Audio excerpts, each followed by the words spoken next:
दोस्तों, हम लोग अक्सर अपने जीवन में यात्रा करते रहते हैं। हम अपने पूरे जीवन में इतनी यात्रा करते हैं, यदि सभी को जोड़ दिया जाए तो अपने जीवन का एक बहुत बड़ा हिस्सा हम यात्रा में गुजार देते हैं। क्या आपको भी यात्रा करना अच्छा लगता है? अक्सर आपने देखा होगा कि ब्रिज के ऊपर से जब तेज रफ्तार से कोई रेलगाड़ी निकल रही होती है तो हर किसी की सांसें थम सी जाती है और हमारे दिलो दिमाग में बस एक ही सवाल होता है कि कब ये ट्रेन ब्रिज को पार करेगी।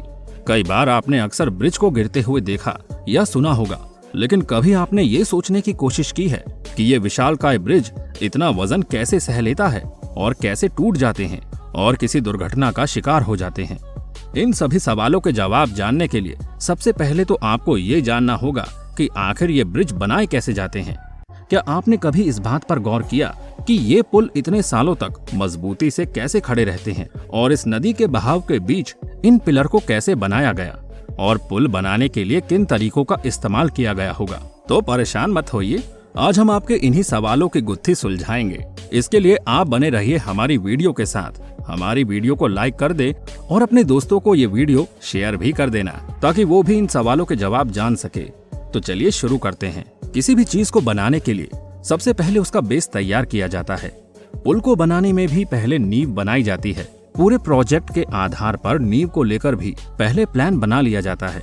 वैसे नदी पर बनने वाले पुल कई तरीके के होते हैं, जैसे नंबर 1 बीम ब्रिज।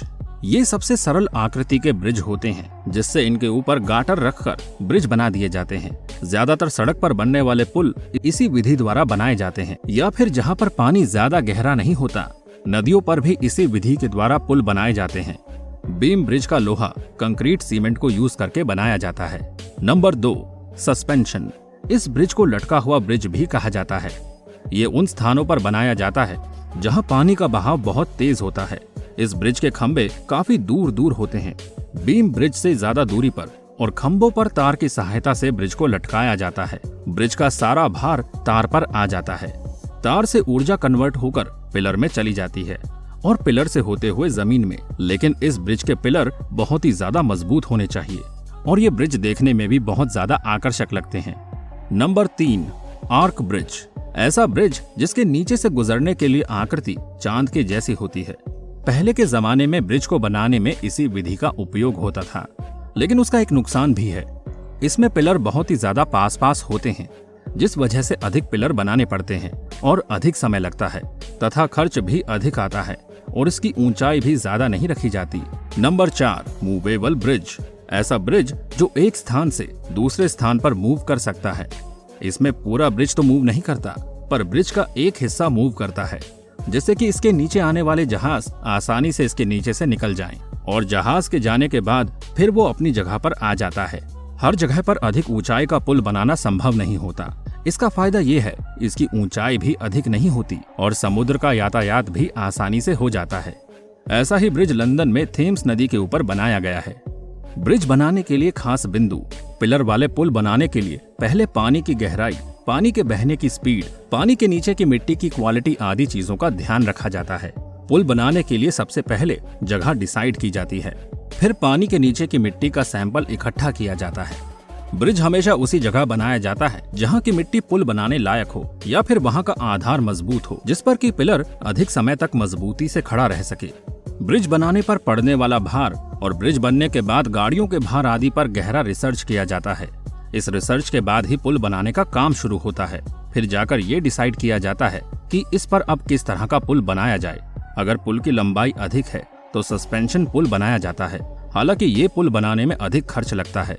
ब्रिज की उम्र का निर्धारण। पूरा ब्रिज बनाने से पहले उसकी सारी रिसर्च होती है। उसके औसतन भार और उसका औसतन जीवन काल भी निर्धारित किया जाता है और फिर निर्माण कार्य उसी के हिसाब से किया जाता है। आमतौर पर किसी भी पुल की उम्र 100 साल की होती है, कुछ की 120 से 130 वर्ष की होती है। मुंबई में बनाया गया सी लिंक 120 वर्षों के लिए बनाया गया है, जो कि इंजीनियरिंग का एक बेहतरीन और खूबसूरत नमूना है। समय समय पर इसकी मरम्मत का भी ध्यान दिया जाता है, जिस वजह से इसकी उम्र कुछ और वर्ष बढ़ जाती है। कुछ अंग्रेजों के जमाने के बने ब्रिज आज भी मजबूती के साथ खड़े हैं और अपना कार्य कर रहे हैं, जिन्हें कि लगभग 200-250 वर्ष हो चुके हैं। ऐसे डलती है नींव। पुल में भी नींव बनाई जाती है और पूरे प्रोजेक्ट के आधार पर नींव को लेकर भी पहले प्लान बना लिया जाता है। वैसे पानी के बीच में रखे जाने वाली नाव को ये कॉफर डैम एक तरीके से ड्रम के जैसे होते हैं। इसे तैयार या तो एक गोल सांचे का लोहा तैयार किया जाता है या फिर काफी मोटे आकार के लोहे के चौड़े चौड़े टुकड़ों को गोलाई में वेल्डिंग के जरिए आकार दे दिया जाता है। स्टील की बड़ी बड़ी प्लेट्स के जरिए इन्हें बनाया जाता है जिससे कि इसके अंदर पानी ना जाए।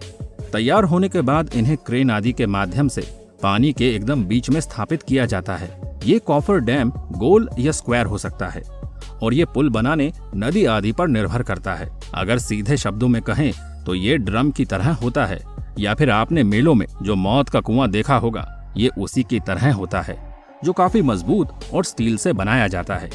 इसे पानी के बीच में रख दिया जाता है जिससे पानी आसपास तो रहता है लेकिन इसके अंदर नहीं जाता।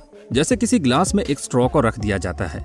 इसके बाद जब इसमें पानी भर जाता है तो उसे बाहर निकाल दिया जाता है और इस कॉफर डैम में नीचे की मिट्टी दिखाई देने लगती है और वहां पिलर बनाने का काम शुरू होता है। इसके अंदर जाकर इंजीनियर काम करते हैं और मजबूत पिलर बनाया जाता है। फिर पिलर बनने के बाद ब्रिज का काम शुरू होता है। हालांकि जब पानी गहरा होता है तो इस कॉफर डैम के जरिए पुल नहीं बनाया जा सकता। जहां पानी ज्यादा गहरा होता है वहां पहले रिसर्च करके जमीन के नीचे कुछ पॉइंट बनाए जाते हैं जहां मिट्टी अच्छी हो और जमीन पिलर बनाने लायक हो। इसके बाद वहां गड्ढे किए जाते हैं और उनमें कई पाइप ऊपर से नीचे डाले जाते हैं और पानी बाहर निकाला जाता है। फिर इन पाइप में सीमेंट आदि भरी जाती है। ऐसे ही कई पाइप मिलकर एक पिलर बनाते हैं। पुल कैसे सहता है इतना भार?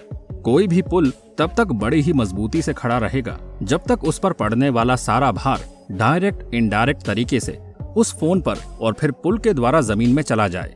ब्रिज पर लाखों टन का भार होता है लेकिन वो फिर भी मजबूती से खड़ा रहता है क्योंकि उस पर पड़ने वाला सारा भार खंभों पर रहता है और खंभे जमीन में मजबूती से खड़े रहते हैं, इसलिए ब्रिज पर कोई नुकसान नहीं होता। ब्रिज का रखरखाव कैसे किया जाता है? किसी भी ब्रिज को एक निश्चित समय के लिए बनाया जाता है, जैसे 100 से 130 वर्षों के लिए। इसके बाद इस ब्रिज की उम्र पूरी हो जाती है, जिसके बाद ये ब्रिज काम का नहीं रहता और इसका उपयोग करना काफी रिस्की हो जाता है। इसलिए समय समय पर ब्रिज की देखरेख की जाती है और जरूरत अनुसार इनकी मरम्मत भी करी जाती है। मरम्मत में ब्रिज के अंदर आ रही कमियों को दूर कर दिया जाता है जिससे ब्रिज को उस जगह से और ज्यादा नुकसान नहीं होता और ब्रिज ठीक प्रकार से कार्य करता रहता है। इसकी कमियों की जांच करने के लिए समय समय पर इंजीनियरों की एक टीम इसका इंस्पेक्शन करती रहती है ताकि इसका रखरखाव ठीक प्रकार से होता रहे। इस इंस्पेक्शन में कई तरह के यंत्रों का प्रयोग किया जाता है। सबसे ज्यादा इसके खंभों पर ध्यान दिया जाता है और समय समय पर इसकी जांच करते रहते हैं और इसमें आई दिक्कत को तुरंत ही दूर कर दिया जाता है। दोस्तों, आज की वीडियो यहीं पर समाप्त करते हैं और आशा करते हैं कि आपको वीडियो पसंद आई होगी। आप हमारी वीडियो को लाइक करें और ऐसी ही मजेदार वीडियोस के लिए चैनल को सब्सक्राइब कर लें।